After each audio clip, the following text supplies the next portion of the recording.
Eu começaria dizendo o seguinte: a minha tese básica, que eu já venho desenvolvendo de algumas formas, é de que o pensamento liberal no Brasil, ele precisa ir além da economia e também precisa ir além da política. Não significa que não tem que pensar economia e política, mas, inclusive no sentido não só do Brasil enquanto tal, mas de um olhar mais amplo sobre o mundo e na sua própria história do pensamento liberal inglês, né, de origem inglesa. Eu começaria dizendo assim: a esquerda perdeu em tudo, perdeu na economia, perdeu na política, mas venceu na cultura. Inclusive, parte do que o Wolff falava há pouco é a prova disso. Eu sou professor já há quase 20 anos, entro em contato com jovens quase todo dia, e eu posso dizer para vocês que, nesse exato momento, digamos assim, uma visão completamente contrária do que a gente que vê aqui, eu estava ouvindo os colegas falarem, ela continua se reproduzindo em larga escala na maior parte das escolas, universidades, e eu acho que vai continuar a se reproduzir se a gente, quando eu me refiro a gente, aqueles que compartilham de uma visão um pouco mais liberal de mundo, não perceber que economia e política, enquanto tal, não basta para discutir pensamento liberal e sociedade e democracia. Então, por exemplo, eu levantaria a proposta de que, num possível futuro fórum, 31º, que o tema do fórum fosse o que é uma mulher liberal, por exemplo. Né? O que é uma mulher liberal? Né? Eu sei que essa minha discussão está associada a toda uma brincadeira de uma coluna que eu fiz alguns anos atrás, chamada Direita Festiva, que foi cunhada e cozida no fórum aqui em Porto Alegre, exatamente, né? E que fez bastante barulho na mídia, e eu recebia e-mails de meninos liberais: olha, Pondé, eu sei pegar menina mesmo, que conselho que você me dá, não sei o quê. Mas a outra ideia é pensamento liberal em mídias sociais, por exemplo, né? Porque o debate nas mídias sociais tende a ser um debate de baixa qualidade. É um debate que, como dizia o Wolff quando me faziam as perguntas, tende a ficar quase virar memes, certo? Quer dizer, uma espécie de processo de os jovens liberais, o liberalismo, o pensamento liberal no Brasil tem uma vocação a virar Trotsky, quer dizer, grupos de 3 brigando contra grupos de 4, né?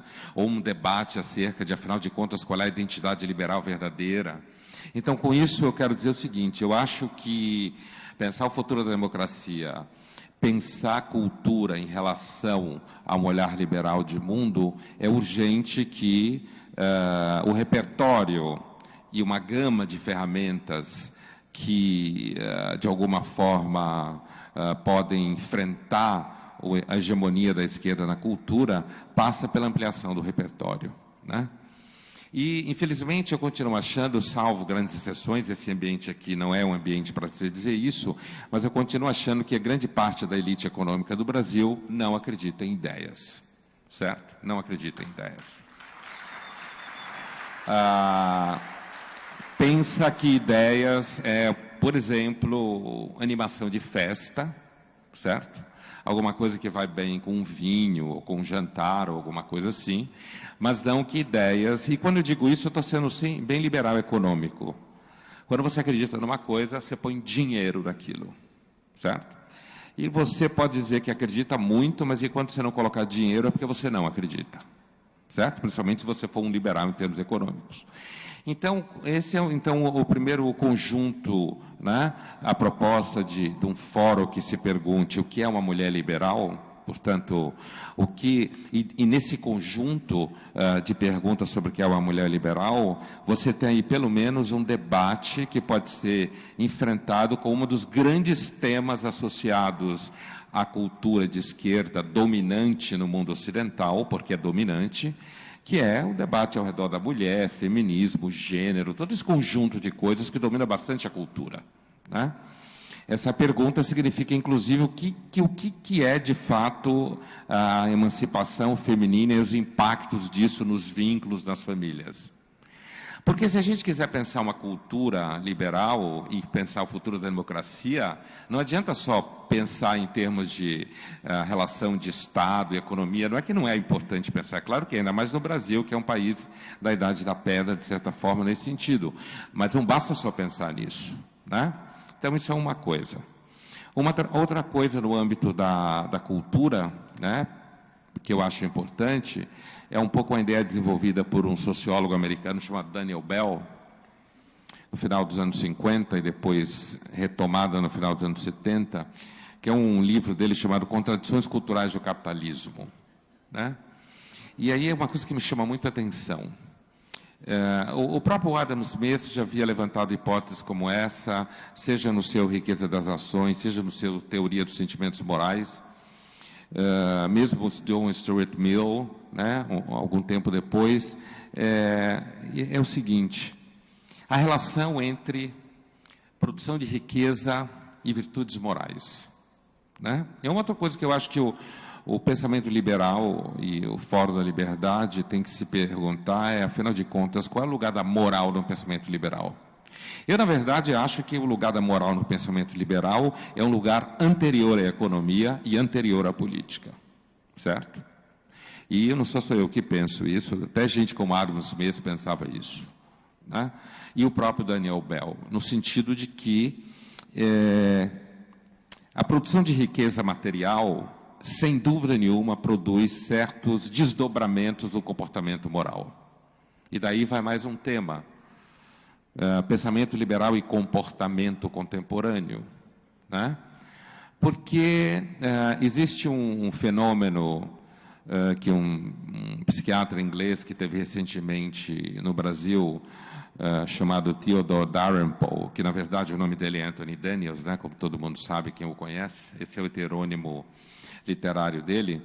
Ele escreveu um livro que no Brasil vendeu muito, chamado em inglês Spoiled Rotten, Podres de Mimados, né? Eu acho que é a chegada a hora da gente refletir em que medida grande parte dos problemas que nós enfrentamos hoje no mundo, inclusive problemas como o politicamente correto, é fruto do enriquecimento.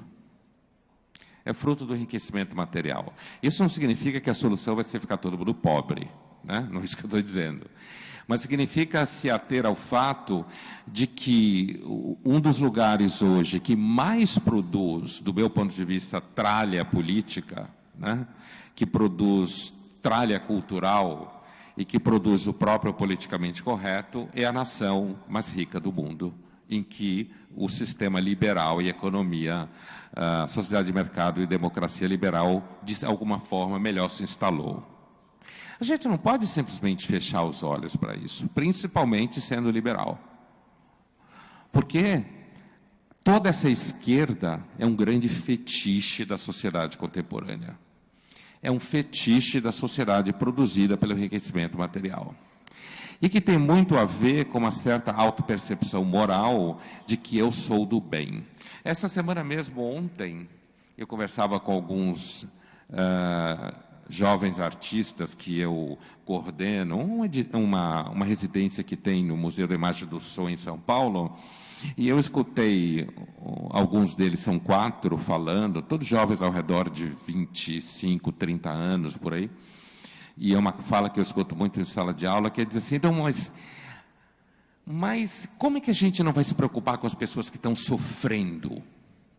Um dos grandes problemas da imagem do pensador liberal ou da posição liberal no mundo, inclusive no Brasil, é porque a imagem de que se você é liberal, você é mau.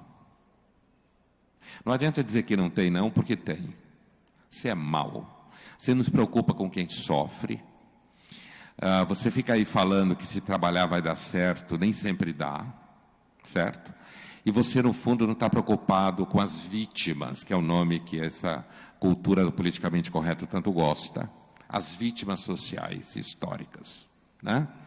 É nisso que dá a grande trilogia Sex, Gender and Class, que domina grande parte do universo acadêmico americano e por desdobramento nosso. Na verdade, hoje quem produz o maior contingente de teorias de esquerda antiliberais não é a Coreia do Norte, é os Estados Unidos da América que produz. São as universidades americanas que produzem isso daí. Assim como são as universidades da nossa elite econômica no Brasil que produzem. Isso é um problema cultural. Isso demanda repertório que vai além do debate do tamanho do Estado, que vai além do debate da questão da liberdade enquanto tal. Precisa desses debates, mas vai além disso. Ou seja, enquanto a gente não se debruçar, eu acho que no Brasil, inclusive, tem melhorado um pouco. Recentemente eu conversava com um aluno americano de uma universidade americana, que passou um tempo aqui no Brasil, e ele me dizia que nós estamos muito melhor do que eles. Muito melhor do que eles, né? E também um professor inglês que me dizia que o debate político no Brasil, do ponto de vista liberal, né, é muito mais rico do que na Inglaterra. Né? A gente aqui tem jovem interessado, e a prova é eventos como esse, nessa discussão, que em absoluto na Inglaterra não existe. Né? Então, eu acho que isso vai, e aí vai me levar para o terceiro ponto que eu quero desenvolver com vocês, e último, quer dizer, isso acho que deve nos levar para uma necessidade de uma ampliação de olhar. A tese do Bell é que o capitalismo, ele é o sistema moral que produziu riqueza, que não é a tese do Bell, né? Todo mundo sabe disso, é um sistema de virtudes que produziu riqueza, né? Inclusive um sistema de vícios, muitas vezes, que produziu riqueza, como o próprio Adam Smith chama a atenção, mas que as virtudes estavam associadas a uma vida contida, um investimento na disciplina, né? O adiamento do prazer, e que o enriquecimento nos Estados Unidos, diz o Bell, na verdade, e na Europa, acabou produzindo jovens e gerações posteriores que, na verdade, não partilham dessas virtudes. Não partilham dessas virtudes, né? Não partilham de virtudes como adiamento do prazer, não partilham das virtudes de disciplina, entendem que qualquer ideia como essa, na verdade, é uma forma de opressão. Um dos grandes argumentos da teoria das identidades é o relativismo filosófico. O relativismo filosófico foi produzido pelo mundo contemporâneo. Então, na verdade, o que eu acho é que, para a gente pensar o futuro da democracia e construir um olhar liberal um pouco mais sólido para além da briga com o PT, que é fundamental, ou com seus derivados, seus genéricos, né? Não é que eu não acho que isso não é importante, não. É claro que é importante. E a briga está acontecendo agora, inclusive, né? Eu acho que a briga passa, inclusive, pela consciência de que a democracia é um sistema que, às vezes, precisa de líderes impopulares para passar reformas fundamentais. Porque a democracia, todo mundo que quer agradar, sempre vai tender a mentir e a não fazer coisas que desagradam as pessoas. A democracia tem contradições profundas dentro dela. Profundas, né? E isso me leva à última questão, que é a seguinte. Hoje, a gente tem acumulado material, né, principalmente nos Estados Unidos, ao redor da chamada Folk Theory of Democracy, né? Folk Theory of Democracy é um conceito que diz... O que é uma Folk Theory of Democracy? Né? É a teoria segundo a qual a democracia é um regime baseado em seres racionais que escolhem seus líderes, comparam e que há um crescimento dessa consciência política na democracia. Os autores chamam essa... entre eles o Bartels, que talvez seja mais famoso, mas assim, se referem a essa folk theory da democracia, no sentido de que a pesquisa empírica mostraria que a maior parte das pessoas não tem grande interesse em política. Quem tem interesse em política são profissionais, políticos profissionais, intelectuais, jornalistas e militantes profissionais. A maior parte das pessoas, a não ser que tenha um momento muito grave, elas estão preocupadas muito mais com coisas como janta, inventário, divórcio, alugar apartamento e coisas assim. Isso faz com que isso as afaste de decisões racionais sobre a democracia. Então, o que é essa folk theory? Qual é o foco dela? O foco dela é a crítica da ideia de que exista um processo seguro de rational choice na relação com a democracia. Aquela velha teoria do rational choice, né, que alimenta, inclusive, grande parte de discussões econômicas, de que o homem seja um ser racional. Eu acho que a gente produziu pelo menos os últimos 100 anos, ou quase 200 anos, para não falar de um caminho muito longe, bastante material para pôr em dúvida a ideia de que o ser humano seja, de fato, um ser plenamente racional. Então, qualquer teoria que parta do pressuposto de que um agente racional toma decisões e isso é crescente e acumulativo, me parece uma teoria limitada para compreender a situação do homem ou a situação contemporânea. E se essas pesquisas de gente como Bartels, né, um volume dele, por exemplo, chama-se Democracy for Realists, né, não é nada de ser contra a democracia, não se trata de ser contra a democracia. Se trata de perceber que a idealização da democracia ou do sujeito racional político pode ser um problema, inclusive, para a democracia. Porque talvez daqui 300 anos, nossos futuros descendentes olhem para cá e se perguntem, afinal de contas, por que aquelas pessoas tinham tanta fé na democracia? De onde eles tiraram essa ideia? De que as pessoas sabem o que fazem, de que a maioria é sábia de algum jeito, ou pior, de que o povo sabe alguma coisa. De onde eles tiraram essa ideia? Talvez eles olhem para isso e comparem ao que os medievais faziam quando liam o futuro em vísceras de animais. Considerem, na verdade, uma espécie de superstição, né? Então, quando eu digo isso, quer dizer, eu acho que pensar o futuro da democracia necessariamente passa, principalmente como alguém que se identifica com a tradição liberal e acha que a melhor forma de democracia é aquela associada à tradição liberal, tem que passar por fazer uma espécie de análise da própria produção da sociedade contemporânea, entendida como democracia liberal associada à sociedade de mercado. E aí, por último, né, também derivado desse núcleo ao redor da folk theory, eu acho que a gente está vivendo um momento hoje no mundo, eu acho que o mundo está super interessante.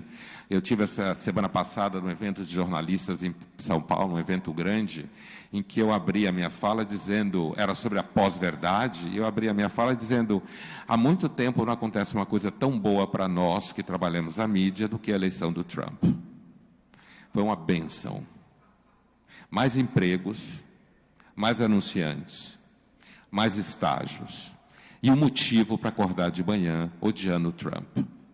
Eu desafio qualquer jornalista que diga dizendo a verdade e não diga que nos últimos anos nunca se viveu uma época tão interessante como essa.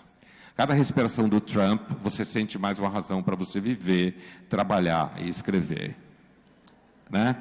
Então, eu acho que desde o final da Guerra Fria, nós vivemos no mundo uma espécie assim de surto Fukuyama. Esse surto Fukuyama acabou acreditando, de alguma forma, que a sociedade seria pequenos ajustes na relação entre sociedade de mercado e democracia liberal.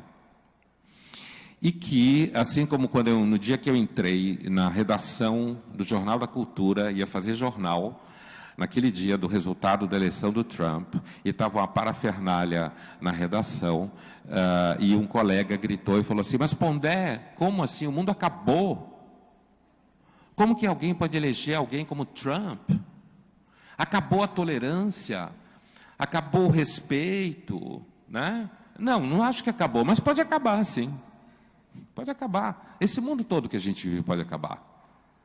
Né? Assim, quando eu chamo de surto Fukuyama, que vocês sabem muito bem, o livro Fim da História, do Francis Fukuyama, é um surto que, grosso modo, se manifesta a partir da queda do Muro do Berlim e toda aquela bolção que aquele momento gerou, de que o mundo iria entrar num período de grande paz e que, no final das contas, de Paris a Zâmbia, todos chegariam à conclusão que a solução da vida é a produção de bens materiais associado à democracia liberal. E talvez o que a gente esteja vivendo hoje é a percepção de que essa ordem mundial, baseada nessa lógica, talvez não seja eterna, nem autoevidente, nem se mantenha funcionando para sempre. E mais, de que uma das características de que essa ordem produziu no mundo foi a experiência do ressentimento. E a categoria de ressentimento, pensada primeiramente pelo autor Nietzsche, certo? A categoria de ressentimento ainda não recebeu a devida atenção na análise político-social na nossa época. O mundo contemporâneo tem produzido ressentimento em alta escala. Porque a verdade é que poucos são melhores do que muitos, poucos conseguem mais do que muitos, as pessoas não são iguais, e não tem nada pior na vida do que você conviver com alguém melhor do que você. E quanto mais você abre espaço para pessoas produzirem, na melhor das hipóteses, coisas, e você percebe o quanto você pode ser medíocre, incapaz e pior do que aquela pessoa, mais vontade você tem de matar ela. Então, a crença de que pode existir uma humanidade de agentes liberais e racionais que acreditam que ele deve ser totalmente responsável por ele mesmo, talvez seja quase uma crença humana. Talvez a gente deva dar mais atenção ao fato de que a mediocridade seja muito mais adaptada à condição da espécie do que a diferenciação pelos talentos que você tem. Enquanto a gente não levar esse tipo de coisa em conta, eu acho que a gente não estará pensando suficientemente no futuro da democracia e a gente não estará enfrentando o discurso da vítima, do ressentimento e da mediocridade que se ocupou da cultura, e é com ele que a gente se bate em sala de aula o tempo todo. Obrigado.